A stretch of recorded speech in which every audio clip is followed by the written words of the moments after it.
안녕하세요. 건강한 치아가 행복한 인생을 만든다. 치아 건강 굿라이프 아나운서 송다은입니다. 치아 건강 굿라이프는 누구도 알려주지 않았던 치과 치료의 진실을 저희가 거침없이 공개하는 시간인데요. 오늘의 주인공부터 만나보도록 하겠습니다. 이상민 원장과 함께합니다. 안녕하세요. 네, 안녕하세요. 치과의사 치과교수 이상민입니다. 반갑습니다.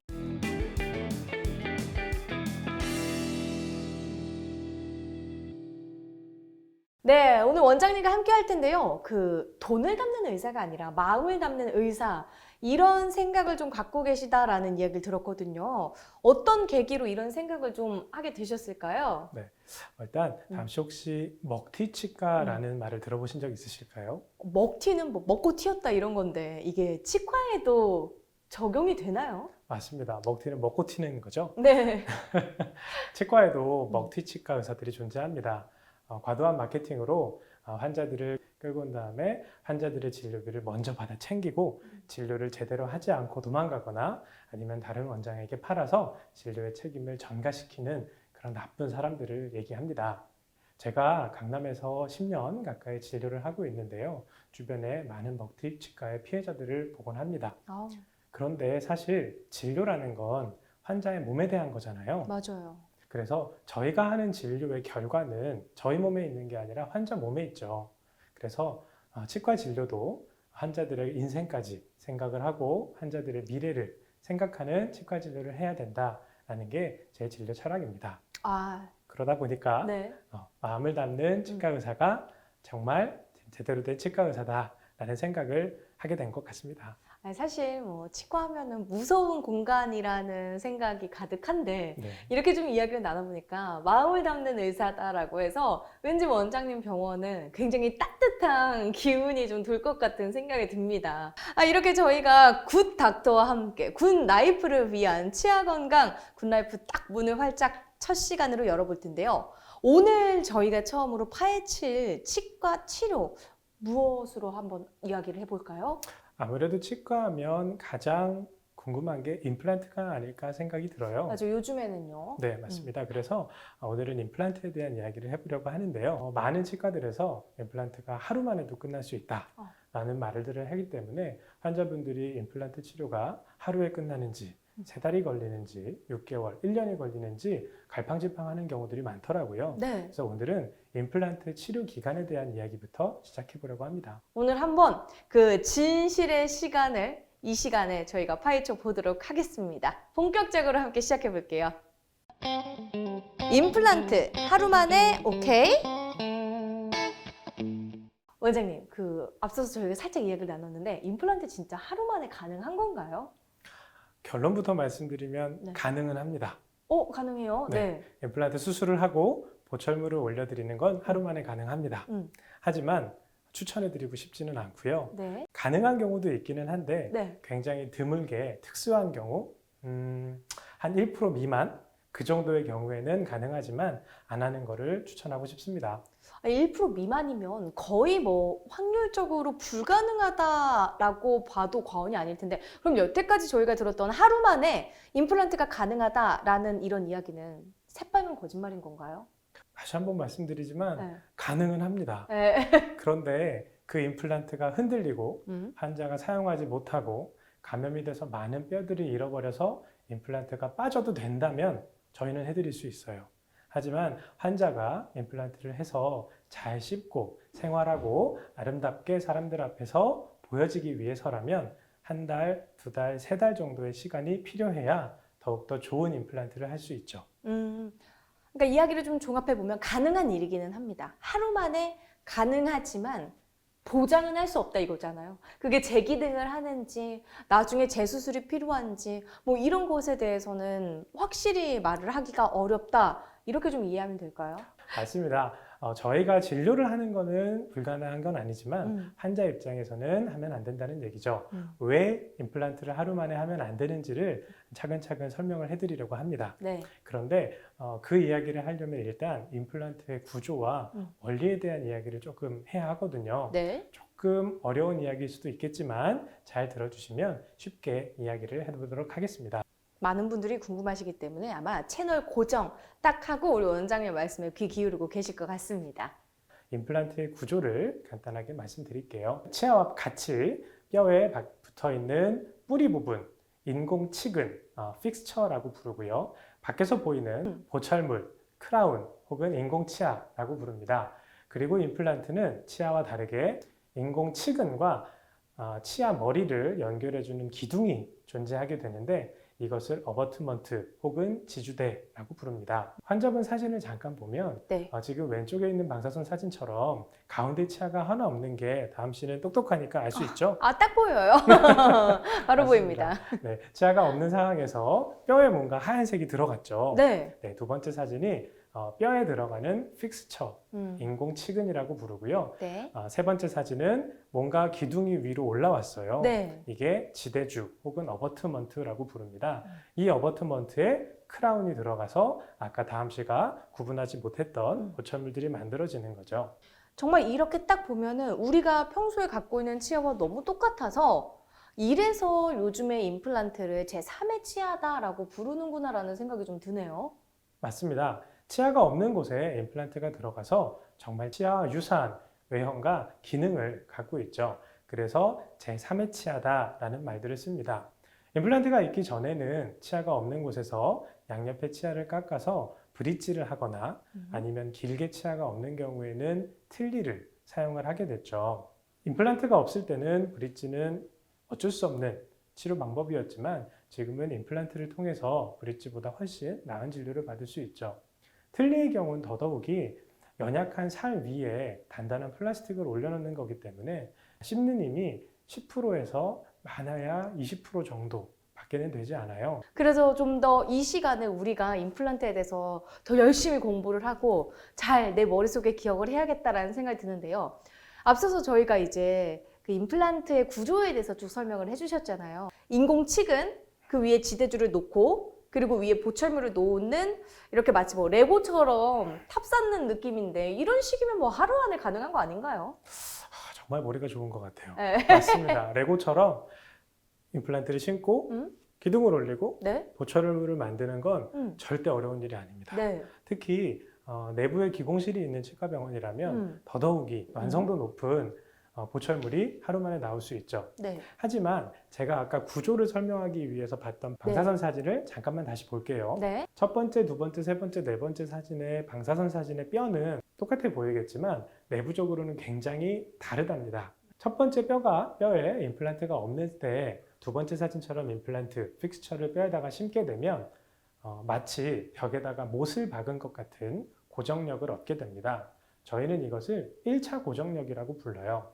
그런데 이 1차 고정력이 끝까지 유지된다면 얼마나 좋을까요? 벽에다가 박은 못이 계속 유지가 되는 것처럼 말이죠. 하지만 모든 생명체의 뼈는 그런 고정력들이 가해졌을 때 한 달 정도가 지나면 그 힘들을 없애는 방향으로 뼈가 만들어지게 됩니다. 이것을 뼈의 재형성 혹은 리모델링이라고 부르는데요. 이것은 뼈를 갖고 있는 모든 생명체들에게 나타납니다. 자, 그러면 뼈에다가 임플란트를 심었는데 한 달 뒤에는 잡고 있는 힘이 없다는 거잖아요. 그렇죠. 임플란트가 그럼 빠져야죠. 네. 하지만 안 빠집니다. 한 달째 지나가는 순간부터 뼈에 있는 세포들이 임플란트 표면에 들어오기 시작을 해서 단단하게 굳어가는 작용들이 있습니다. 이거를 2차 고정력이라고 불러요. 네. 2차 고정력은 한 달 정도가 지난 시점부터 만들어지게 됩니다. 네. 그래서 3달 정도 지나야 환자들이 씹고 뜯을 수 있을 정도의 고정력이 만들어지죠. 방금 얘기한 거를 그냥 도표로 만든 거예요. 네. 벽에다가 못을 박는 게 1차 고정력, 네. 한 달 뒤엔 없어지고요. 맞아요. 한 달 뒤부터는 뼈랑 붙기 시작하는 2차 고정력이 생기고 네. 3달째 되고 나서부터는 2차 고정력으로 임플란트가 유지된다. 1차 고정력과 2차 고정력은 합한 게 임플란트의 총 고정력인데요. 한 달 때가 임플란트의 총 고정력이 가장 낮아요. 저 위에 보면 도표가 움푹 들어가는 데가 있죠. 네. 한 달째가 가장 임플란트가 약하다는 거예요. 근데 저희가 만약에 환자분한테 임플란트를 심고 지대주와 보철물까지 만들어드리면 환자분이 2달째까지는 절대 사용하시면 안 돼요. 그러면 씹지도 못하나요? 그렇죠. 그럼 한 달째 될 때까지 제일 약하니까요. 아. 근데 씹지 말라고 해서 안 씹으면 한국인이 아니죠. 어떻게 밥을 먹고 어떻게 살아가요? 네. 그렇기 때문에 임플란트의 실패율이 굉장히 증가하게 되죠. 아니, 이렇게까지 원장님께서 말씀해 주신 걸 들어보면은 어쨌든 하루 안에 안 된다라는 말씀이신 건데 제가 이 질문을 들으면 진짜 고집스러운 사람 같겠지만요. 그래도 궁금하니까 여쭤볼게요. 그럼에도 불구하고 진짜 하루 만에 이런 과정들을 거치게 되면 어떤 문제가 좀 발생하게 되나요? 네. 방금 도표를 본 것처럼 한 달째 될 때가 임플란트가 가장 약하잖아요. 네. 이때 만약에 힘을 받게 되면 임플란트가 빠지게 됩니다. 그런데 임플란트가 그냥 빠지지는 않아요. 그러면요? 임플란트가 벽에서 못을 박은 것처럼 못만 빠진다면 네. 더 큰 못으로 박으면 되겠지만 그렇죠. 임플란트가 사용이 돼서 빠지게 될 때는 그 주변의 많은 뼈들을 녹이고 망가뜨리면서 빠지게 됩니다. 맞아요. 우리도 벽에 있는 못을 꺼낼 때 못만 정확하게 깨지는 게 아니라 주변의 벽들도 함께 좀 떨어져 나오는 게 있잖아요. 푸석푸석하게 막 이렇게 떨어지고 네, 그러잖아요. 네. 그거보다 훨씬 심한 뼈들의 손상이 오게 됩니다.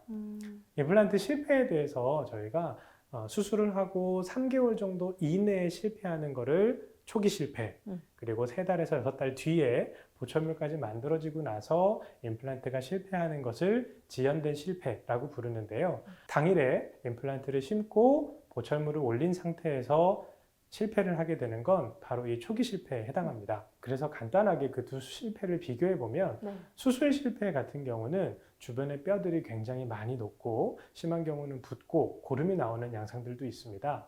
보철물이 올라간 다음에 실패하는 거는 뼈가 부러지는 것처럼 뼈 임플란트 주변의 뼈만 손상되는 경우가 많아서 크게 남은 뼈들의 문제는 없습니다. 하루 완성 임플란트, 원데이 임플란트라는 경우의 실패는 이 수술하고 3개월부터 있는 이 수술 실패에 해당하고 많은 뼈들이 없어지게 됩니다.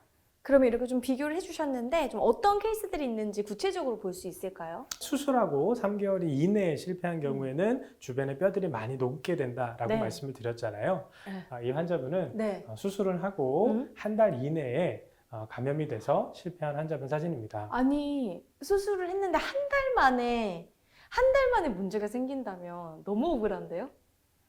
네, 너무 억울하죠. 네. 이러한 수술하고 한 달 안에 벌어지는 감염들이 네. 원데이 임플란트의 감염 양상과 동일합니다.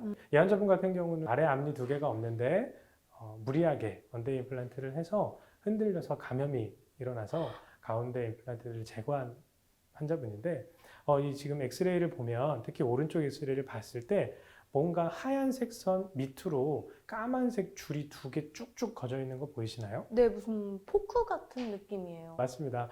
뼈에다가 포크를 난도질을 한 것 같은데 네. 사실은 이 환자분은 뼈가 부러지기 직전까지 뼈에다가 구멍을 뚫었고요. 과도하게 원데이 임플란트 고정력을 확보하기 위해서 어쩔 수 없었을 거예요. 네. 그래서 결국은 저희가 마무리한 사진이 아래쪽 사진인데요. 두 사진을 사실은 비교했을 때 다음 시간 봐야 되는 건 보철물의 모양이 아니라 네. 잇몸 쪽에 까만 부분이 안 보인다라는 걸 보셔야 돼요. 맞아요. 잇몸에 까만 게 있고 아래는 까만 게 없죠. 네. 네, 뼈가 다 녹아서 위에는 임플란트가 보이는 거고요. 아래쪽은 저희가 다시 수리를 해서 임플란트가 안 보이는 거예요. 이런 식으로 뼈들이 굉장히 많이 녹게 됩니다. 네, 치료 효과는 환자들마다 다 다를 수 있다는 점 저희가 좀 안내 말씀드리고 또 다음 질문 드려보도록 하겠습니다.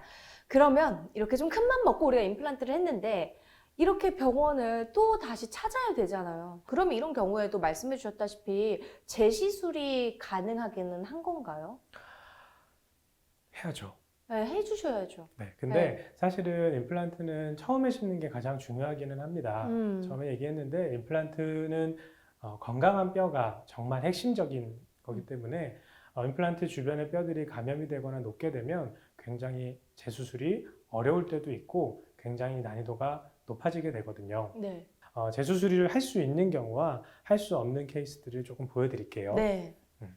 이 환자분 같은 경우는 오른쪽 아래에 다른 데서 임플란트 3개를 심으셨는데 가운데 임플란트와 그 옆에 임플란트 주변으로 노란색 선이 웅덩이 같이 움푹 내려간 게 보이시죠? 네. 이런 식으로 임플란트 주변에 뼈가 많이 녹았는데 이 환자분은 이 임플란트를 제거하고 수술을 할 수 없습니다. 왜요? 왜 안 돼요? 아래 신경이 존재를 하는데요. 네. 이 하치조 신경이라는 신경을 건들게 되면 평생 여기에 밥을 묻어도 잘 모르고요. 침이 질질 흘리게 돼요. 아, 감각이 없어지는군요. 네, 맞습니다. 그래서 이미 그 신경 가까이까지 뼈가 녹아있는 상태이기 때문에 네. 재수술은 거의 불가능하다고 봐야 됩니다. 재수술이 다행히 가능했던 사례도 보여드리도록 하겠습니다. 네. 왼쪽 아래 맨 뒤에 임플란트를 심으셨는데 임플란트 주변으로 이렇게 노란색 선처럼 많은 뼈들이 녹아있기 때문에 임플란트는 제거를 하고 안쪽에 염증도 제거하고 푸석푸석해진 뼈들도 단단하게 만든 다음에 다시 임플란트를 심어서 잘 씹게 된 환자분의 케이스라고 할 수 있겠습니다. 그래도 또 이렇게 재시술이 잘 된 케이스까지 보고 나니까 그나마 마음이 좀 놓입니다. 그래도 앞서서 하루 안에 가능한 경우는 1% 미만이다라고 말씀해 주셨는데 그 경우는 어떤 경우인가요? 원대 임플란트가 가능한 경우는 아까 얘기했던 것처럼 벽에 못을 박을 때 굉장히 높은 고정력이 확보되고 네. 환자분이 사용하지 않고 이 두 개는 사실은 제가 말씀을 드렸죠. 하지만 이 두 개가 아니더라도 문헌적으로는 연구적으로는 한 가지 케이스가 더 가능하기는 합니다. 크로스 아치 스테빌라이제이션이라는 단어인데요. 치아가 많이 없으신 분들, 거의 틀니만 끼고 계신 분들에 있어서 오른쪽과 왼쪽을 동시에 임플란트를 수술을 하고 네. 오른쪽과 왼쪽을 동시에 묶어줄 수 있다면 네. 사실 하루에 보철물까지 올려도 성공률이 80% 이상으로 올라가긴 합니다. 근데 이런 경우는 사실 하나, 두 개의 임플란트가 아니라 적어도 6개에서 8개 이상의 오른쪽과 왼쪽이 동시에 진행이 되는 임플란트인 경우이기 때문에 이러한 경우가 1% 미만의 특수한 경우라고 할 수 있죠. 무턱대고 우리가 또 이렇게 아무리 가능하다고 하더라도 원데이로 임플란트를 딱 선택하는 건 무리가 될 수도 있겠네요. 네, 맞습니다. 초기 고정력과 2차 고정력을 생각하더라도 임플란트가 실패하게 되면 주변에 굉장히 많은 뼈들이 없어진다는 점을 봤을 때도 네. 한두 달 정도 기다렸다가 임플란트를 완성을 하면 네. 높은 수준의 성공률을 얻을 수 있기 때문에 하루 만에 하는 임플란트는 안 하는 게 좋습니다. 만약에 그리고 혹시라도 하루 임플란트, 원데이 임플란트를 하게 된다면 첫 번째, 정말 가능하면 안 했으면 좋겠고요. 만약에 그래도 하게 된다면 두 번째, 큰 힘들이 가해지지 않도록 특별히 주의를 해주셔야 됩니다. 특히 한 달째에서 한 달 반째 될 때 임플란트가 가장 약하기 때문에 그때는 그냥 단순히 딱딱딱 하는 힘만으로도 임플란트가 쉽게 망가질 수 있습니다. 세 번째는 그렇기 때문에 뼈가 매우 건강하고 앞니같이 힘이 많이 닿지 않는 부위에 있어서 굉장히 선택적으로 진료를 해야만 합니다. 임플란트로 뭐 재수술이 가능한 경우도 있고 또 힘든 경우도 있고 이런 이야기들을 전반적으로 하나하나 체크를 좀 해봤습니다. 또 어떤 경우에 좀 위험한 사례들이 있을까요? 사실 제가 원데이 임플란트를 준비를 하면서 계속 고정력에 대한 이야기를 하고 있었잖아요. 네. 원데이 임플란트에 있어서 또 특히 안 좋은 부분들 중에 하나가 어찌됐든 초기 고정력을 확보를 해야 되기 때문에 임플란트 주변으로 이렇게 찢어져 있는 현상들이 임플란트를 잘못 심으면 나타나는데 원데이 임플란트처럼 초기 고정력을 확보해야 되는 경우에 있어서는 임플란트를 빗겨 신게 되는 경우들이 많고 그렇게 됐을 때 이렇게 찢어지는 증상들이 많이 나타날 수 있습니다. 이 말씀을 듣고 임플란트 치료를 좀 겁내는 분들이 계실 것 같아요. 처음에도 제가 얘기를 했는데 임플란트 수술을 하고 나서가 끝이 아니라 네. 환자분이 잘 씹고 잘 사용할 수 있게 해주는 게 저희 역할이잖아요. 네. 그래서 이렇게 임플란트가 찢어지거나 문제가 돼도 제거를 하고 다시 재수술을 하면 대부분의 경우는 문제가 없으니까 너무 걱정하지 않으셔도 됩니다. 더더군다나 임플란트라는 치료, 수술이라고 봤을 때는 굉장히 어렵게 느껴지기는 합니다. 너무 두려워하실 필요는 없고요.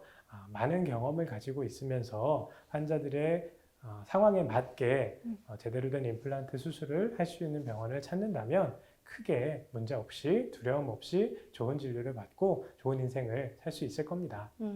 그러니까 이 선택을 굿하게 해야 또 내 인생, 굿 라이프를 즐길 수 있다라는 말씀이신 것 같습니다.